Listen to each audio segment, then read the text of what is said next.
Google drops promise not to use AI for weapons. Vocabulary: surveillance.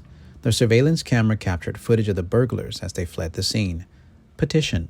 The petition called for fast food restaurants to stop using plastic straws.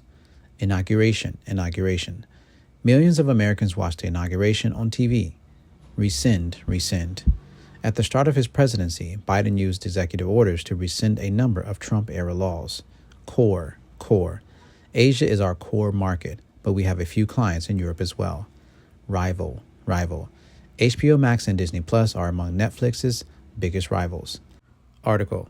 On February 4th, Google updated its guidelines for the use of artificial intelligence, removing its promise not to use the technology for weapons or surveillance. Previously, the company's AI guidelines included promises not to use AI for weapons, surveillance technologies that cause or are likely to cause overall harm, and uses that go against international law and human rights.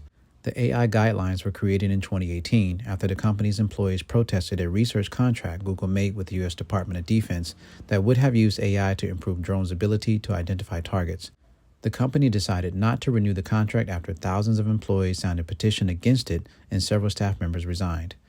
Google's update to its AI guidelines come after Google CEO Sundar Pichai and other tech leaders attended the January 20th inauguration of U.S. President Donald Trump.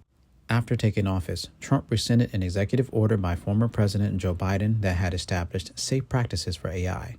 As a result, companies developing AI no longer need to share safety test results with the government before releasing new technology to the public.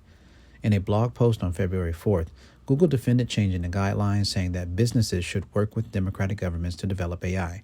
We believe democracy should lead in AI development, guided by core values like freedom, equality, and respect for human rights, the blog post said.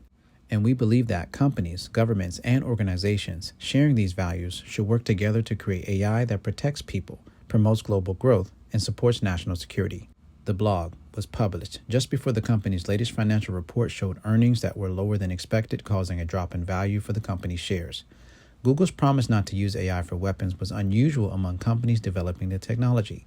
Rival tech companies Microsoft and Amazon have signed up for military deals with the U.S. Department of Defense, and last year ChatGPT developer OpenAI said it would help develop technology for the Defense Department too.